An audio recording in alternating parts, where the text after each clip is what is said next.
to overcome fear and reprogram the brain using 3 key decisions, and I'm going to share them with you today. The first decision is this: you must name and reject your fear. You must name and reject your fear. Now, the easiest way for me to tell you about all these 3 decisions is to take you back in my life and to share with you what happened with me so you have a better idea of how to use these 3 decisions. And it started when I was 6 years old, and I'll never forget that day. I went on a field trip to the Jet Propulsion Laboratory, and there it was wonderful. I remember seeing these big engines and these jets, and we went to their mission control room, and it was amazing. I saw these big TV screens on the wall and these red plush chairs, and I also saw pictures of men launching rockets, and I said to myself, I want to be just like those men.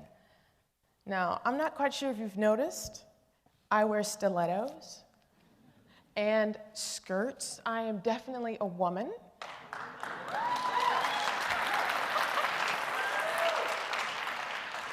And that didn't stop me. I wanted to be just like these men. But obstacles came into my path.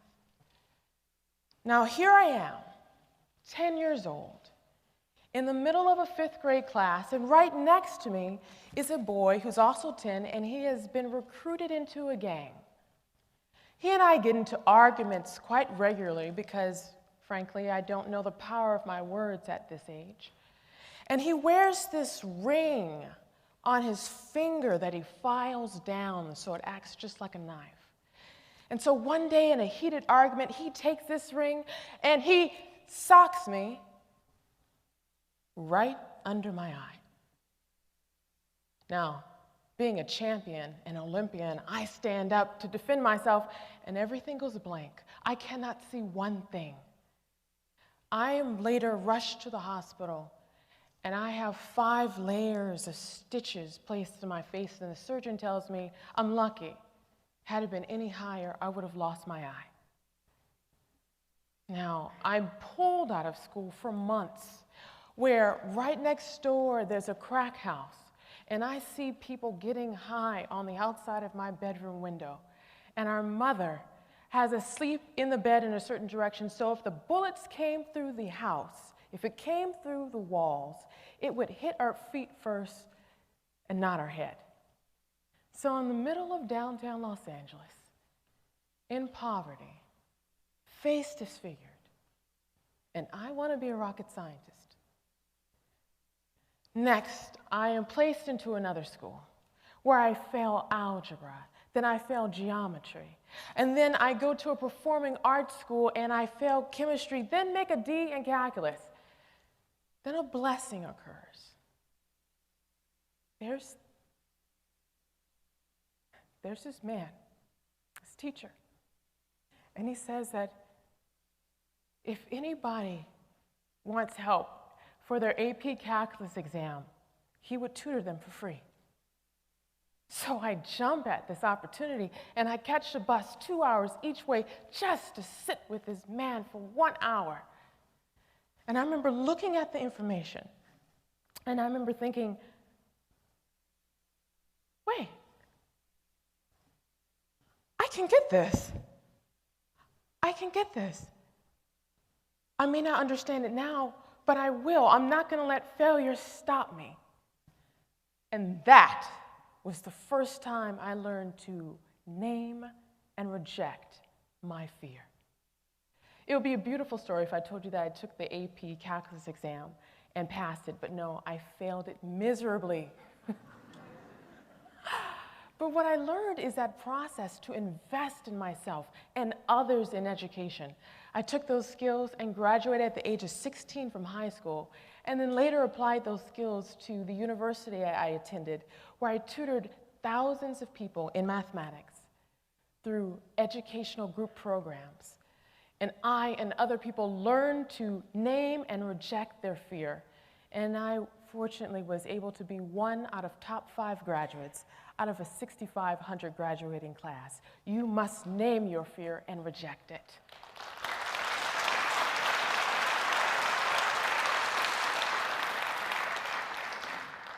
The second decision is this.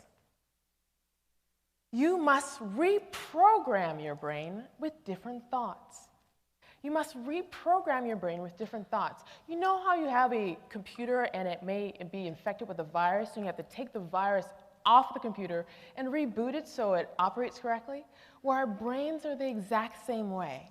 What we have to do is take the virus out, what's called fear. And I learned this my first couple of months working as a rocket scientist. Now, I'm going to share a secret with you. When I first started in rocket science, I was completely intimidated.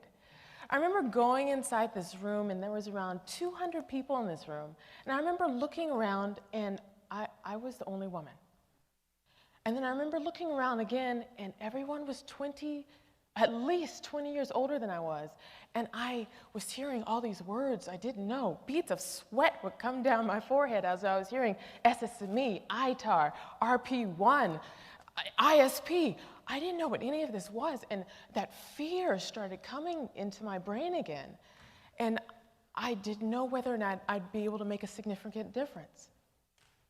Then, a couple of weeks later, I had my second epiphany. I remember going into this room, and then I realized, wait, I'm educated, and I work hard at everything I do. I may not be able to make a significant difference now, but I will. So that's what I did. I literally told myself, I'm going to make a big difference here.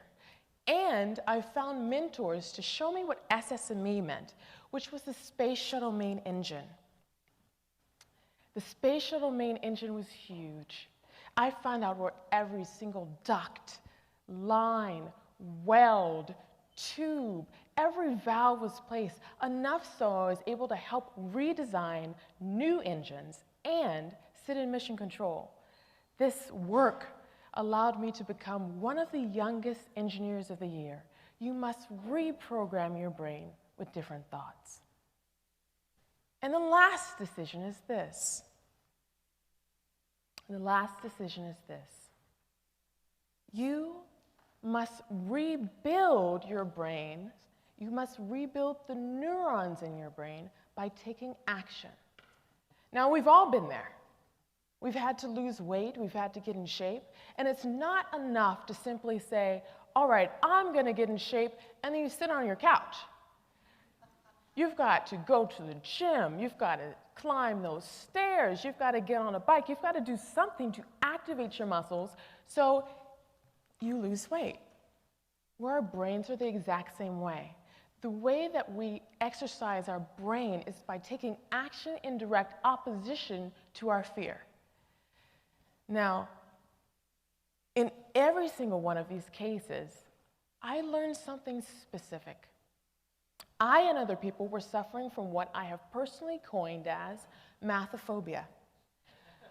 Mathophobia is a severe fear that happens in the reptilian part of the brain that shuts off the frontal brain lobes, rendering someone completely paralyzed when it comes to problem solving.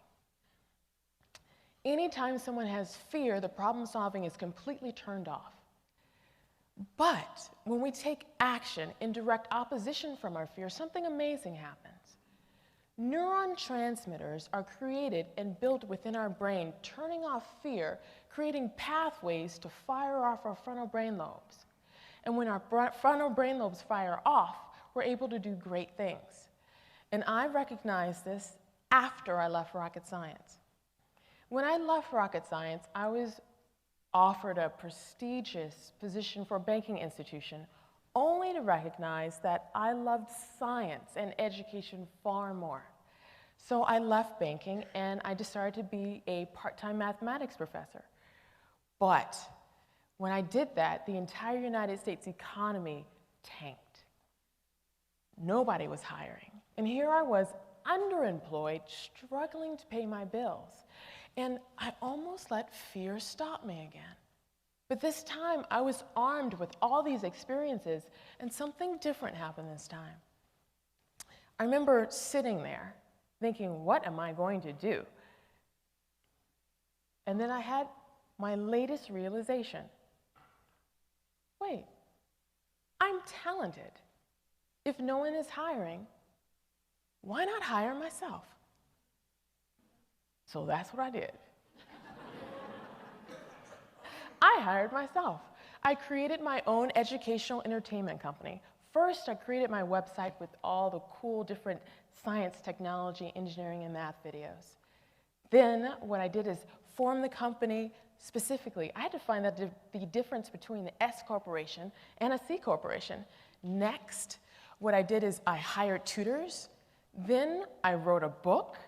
Now my team and I are creating educational TV shows for network programming. I didn't know how to do any of this. But in that process of learning to become a beginner again, what I was doing is turning off the fear in my own head, creating neuron transmitters in my own brain, firing my frontal lobes, allowing myself to be creative and creating opportunities. So, if there's one thing I want you to remember today, it's this. You can reprogram your brain to override fear if you name and reject your fear. Reprogram your brain with different thoughts and take action in direct opposition to your fear. If you do all these three things, guess what? You can do anything you set your mind